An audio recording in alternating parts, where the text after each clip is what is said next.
এটা আল্লাহ রাসূলের সাহাবা এটা খন্দকের যুদ্ধের মধ্যে কাফেরদের তীরের আঘাতে ওনার এই পাথরের মধ্যে তীর পড়েছে এটা আছে এই আঘাতে সে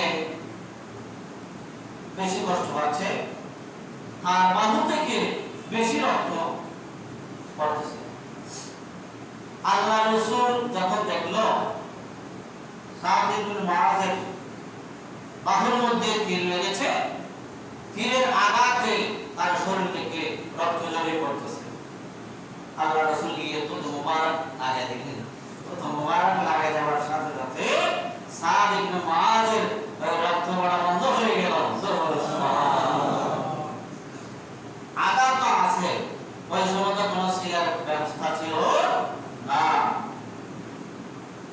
কয়েকদিন পরে সে ওই আঘাতে জর্জরিত হয়ে তার মা এবং তিনি মসজিদুল নববী শরীফের পাশে একটা কাঠ টাকিয়ে তার অবস্থান করতেছে কথা থাকতেছে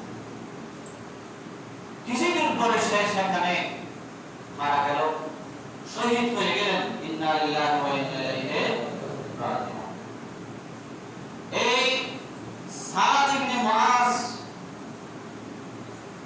যখন শহীদ হলো তখন কিতাবের মধ্যে রয়েছে ইহতাজ্জাল আরশ লিমাতি সাদ ইবনে মুআজ সুবহানাল্লাহ আদে ইহতাজ্জাল আরশ লিমাতি সাদ ইবনে মুআজ আদে সাদ ইবনে মুআজ যখন শহীদ হলেন আদে আল্লাহর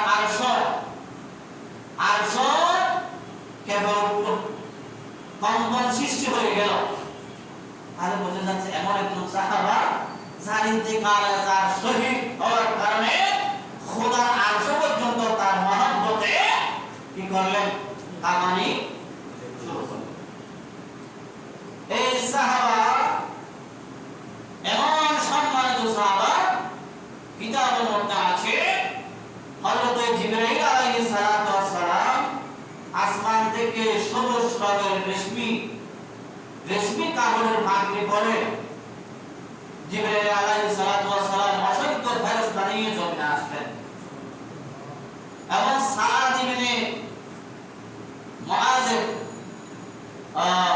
জানাজার নামাজ পড়লেন অথবা ওই ফেরেশতা আর কোনোদিন জমিনে আসে নাই শুধু সাদ ইবনে মুআযের জানাজার নামাজ পড়ার জন্য আসমান থেকে স্পেশাল ভাবে আমার আল্লাহর হুকুমে তারা দুনিয়াতে আসে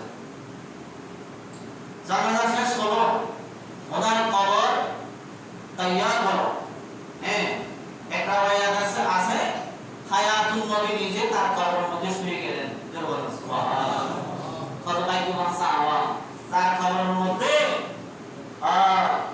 নূরুন নবী জিন্দা নবী কামলেওয়ালা নবীর জিসম মুবারক লেগেছে হ্যাঁ জানাজার নামাজ পড়ানোর পরে তাকে দাফন করলেন দাফন করার পরে আল্লাহ রাসূল সরকারে মদিনা ওনার কবরের পাশে দাঁড়িয়ে রইলেন তো দাঁড়ানোর পরে কিছুক্ষণ পর আল্লাহ রাসূল বললেন সুবহানাল্লাহ সুবহানাল্লাহ আবার বললেন আল্লাহু আকবার আল্লাহু আকবার কোথায় কবরের পাশে সাহাবায়ে কেরামরা জিজ্ঞাসা করলেন ইয়া রাসূলুল্লাহ ইয়া হাবিবাল্লাহ আপনি সাদ ইবনে মুআযের কবরের পাশে দাঁড়িয়ে আপনি সুবহানাল্লাহ সুবহানাল্লাহ আল্লাহু আকবার আল্লাহু আকবার এই শব্দগুলো কেন উচ্চারণ করলেন তখন আল্লাহ রাসূল বলছে এই আমার সাহাবায়ে কেরাম আমি এই কারণে আল্লাহু আকবার আল্লাহু আকবার সুবহানাল্লাহ বলেছি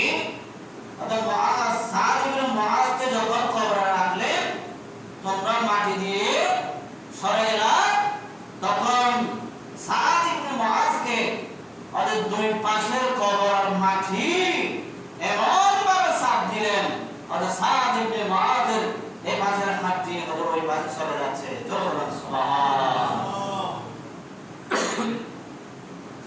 ওদের যখন মাটি তাকে চাপ দিচ্ছে তখন আমি আর মাটি যখন সরে যাচ্ছে তখন আমি সুবহানাল্লাহ সুবহানাল্লাহ আল্লাহু আকবার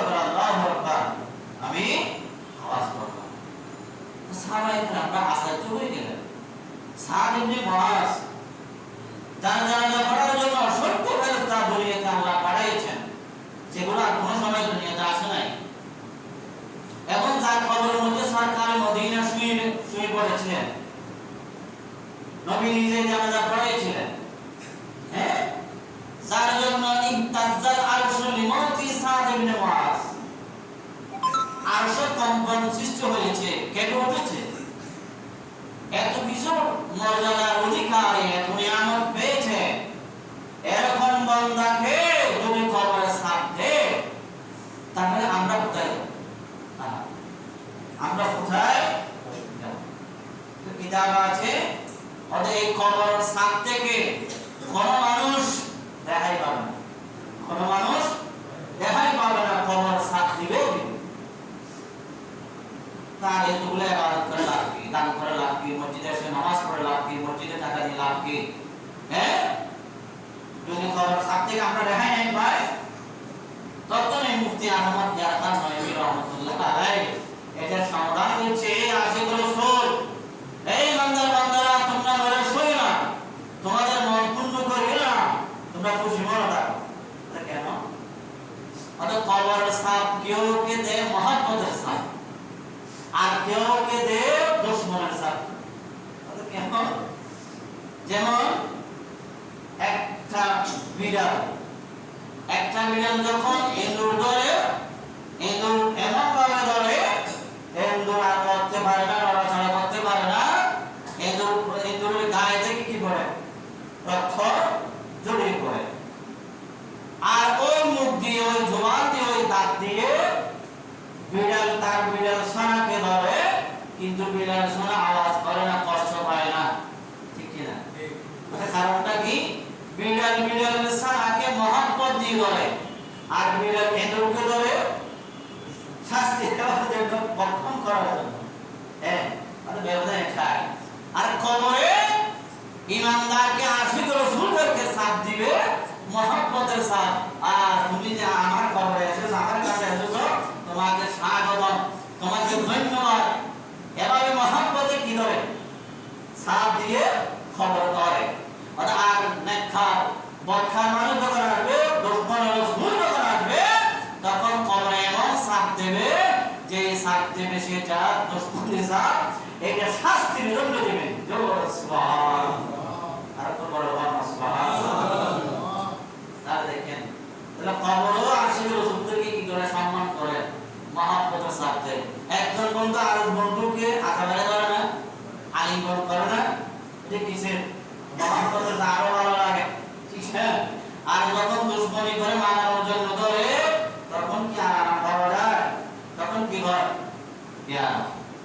তাহলে এই কবর আপনি যে আশিক রাসূল হতে পারেন, ইসলামের উপরে জীবন যাপন চালিয়ে যেতে পারেন, তাহলে আপনাকে কবর সাথ দিবে মহব্বতের সাথ। আর যদি আপনি আশিক রাসূল না হয়, যদি কবরে যান, ইসলামের উপরে জীবন যাপন করতে না পারেন, এই খ্রিস্টানদের কালচার নিয়ে যখন আপনি চলাফেরা করবেন, কবর অবশ্যই আপনাকে কি দেবেন? দুশমনের মতো সাথ। এখন সামনে আসতেছে, এখন দেখতেছে বড় তারা, সারা রাত ঘুম নাই ছেলেদের, হ্যাঁ, একটা বল নিয়ে ব্যস্ত, কতগুলো টাকা খরচ করে, কতগুলো পতাকা, হ্যাঁ, এগুলো কি আমাদের মধ্যে হিসাব দিতে হবে। যে যাকে মহব্বত করে সে তার সাথে আচরণ হবে। আপনি ইহুদিদেরকে মহব্বত করতেছেন, পতাকা রাখতেছেন, অনেকে ছেলেদেরকে উদাহরণের গেঞ্জি নিয়ে নিচ্ছে, অনেক ছেলেরা কষ্ট পাচ্ছে। গতকাল তো আমাকে বাড়ি থেকে ফোন করছিলেন, আমারগুলো ওই গেঞ্জিগুলো নেওয়ার জন্য পাগল হয়ে গেছে। আমি তো ওইগুলো দেওয়া যাবে না, এগুলো ইহুদিদের কালচার। হ্যাঁ, আপনারা ওই জিনিস নিয়ে যেতে পারবো। আপনি সামনে মিলাদুল নবী আসতেছেন, মুহররম মাস আসতেছেন, ইমাম হোসেনের পতাকা রাখা, মিলাদুল নবী মাস আসলে লা ইলাহা ইল্লাল্লাহ মুহাম্মাদুর রাসূলুল্লাহ রবিল আউয়াল এর সাথ দিয়ে পতাকা উড়ান, কিয়ামতের ময়দানের মধ্যে আপনার নাজাত নসিব হবে। আর এই যে এখন বর্তমান যে পতাকাগুলো আপনাকে গুনাহের দিকে নিয়ে যাবে, এগুলো কোনো দরকার নাই। এতগুলো পয়সা খরচ করে মারামারি করে সারা রাত চাকরি থেকে কোনো ফায়দা নাই। ফুটবল তো এমনি না